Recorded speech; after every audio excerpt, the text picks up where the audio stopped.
What's up everybody, my name is Matt. I hope you're all having a great day. And today's video is going to be about office chairs or gaming chairs or whatever you want to call them. And as you've probably seen in a lot of my videos, I've had this blue DX Racer chair for a long time.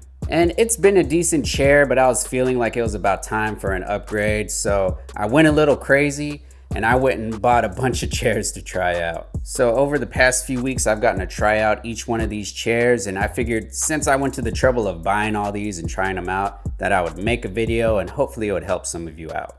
So first is the DX Racer chair, and of course, you know, a lot of people have these, a lot of people like the way these look. And honestly, it's not the worst chair I've ever had. What I liked most about this chair was just all of the adjustments. You know, with most chairs, you can adjust the angle of the backrest, but on this chair, you can also adjust the angle of the seat. And on this specific model, I got these big armrests, which are pretty comfortable, and you can adjust them, twist them, go back and forth, side to side. And of course, if you lean everything back, you can practically lay down in these chairs. So I've had this chair for a few years, and I've heard a lot of people complain about DX Racer chairs, saying they're garbage or whatever, and I'm like, yeah, it's not the perfect chair, but it's not the worst chair either. But as time went on, I did get more curious in what other chairs were out there and what did they have to offer. So the first chair that really caught my interest was the Autonomous Ergo chair. So I tried it out, and right away I felt much more comfortable in this chair than I did in my old one.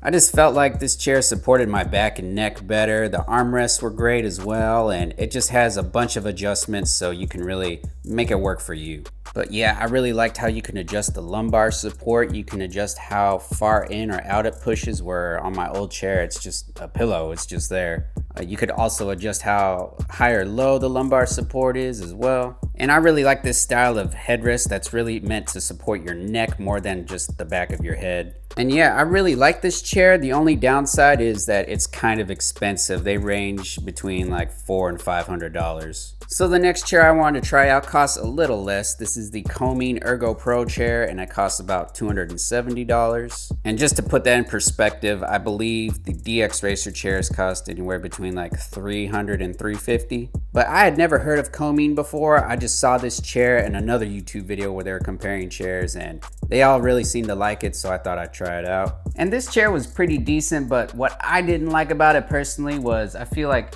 when I'm at my computer, I can't sit straight up to use it. It just doesn't come up high enough. I feel like I'm always just reclined a little bit. So like this would be perfect for like a conference room or something, but for actually me at the computer editing videos or playing games, I just have zero support back here. I might as well be sitting on a stool. So this one just didn't work out for me. But I did not give up my quest to find a more affordable chair. So I hit up IKEA and I got one of their self-proclaimed gaming chairs. This is their new Match Spell chair. And this chair ended up being the cheapest one I got at $190, so less than half as much as the Ergo chair. So I really wasn't expecting much. I just wanted to get it to say I tried it, and then I sat down and I was like, ooh, this really isn't that bad. This is pretty good. And because it costs so much less, there are less adjustments on here and cheaper materials, but as far as sitting down and comfort goes, it's a pretty solid contender. And of course, I wish they just offered this in all black instead of having this red little piping here and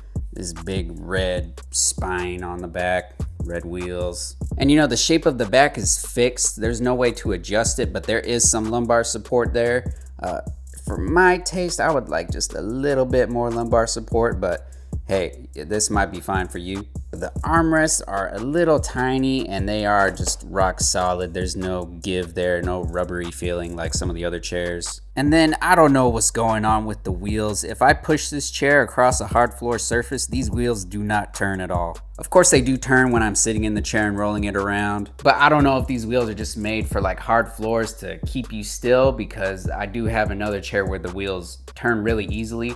And on a hardwood floor, it's just a nightmare. You can never be still. Your chair is always moving on you. So maybe they designed it like that on purpose. But yeah, this chair has its quirks, but it's affordable and it's pretty good. But for me personally, I wanted just a little bit more lumbar support than this chair had to offer. So I ended up getting another IKEA chair. This is the Jarfjallet. I'm not really sure how to pronounce that, but surprisingly, both of these chairs are very similar. But of course, I got this one for the lumbar support. So while you can't adjust this back and forth, you can adjust it up and down. And it just gives a little bit more back support than the Match Spell does. And other than that, the armrests are very similar. The design is very similar. The wheels are identical, they're just different colors. But because these are so similar, I'm not really sure why this one costs so much more. So this chair is $280, where that one was only $190.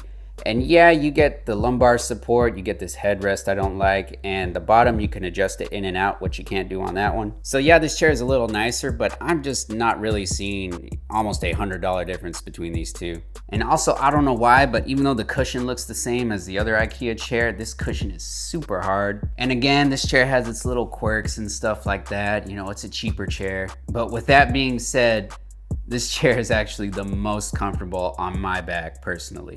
And with that being said, whenever I talk about chairs, I have to mention that everybody's different. A chair that's going to feel comfortable to one person isn't going to be comfortable to the other. And not only that, but our bodies are changing too. So chairs that I thought were comfortable in my teens are no longer comfortable to me now. So just take that into account, that if I say, oh man, this chair is the best one ever, you might sit in it and think it's not that great. But overall, out of these chairs, which ones would I pick and recommend for you all? Well, let me tell you something first. I've been trying all these other chairs and using them for a few weeks, and I hadn't sat in my original DX Racer chair in a while. So I went to go sit in this chair for like the first time in a month, and when I did, I laughed. I could not believe, like, I felt like maybe somebody had changed the settings or something. I was like, no, this is how I had my chair set up. Like, it was so much more uncomfortable than I remembered it. I just felt like I was leaning against these two cushions. I wasn't even using the backrest at all. And the cushions,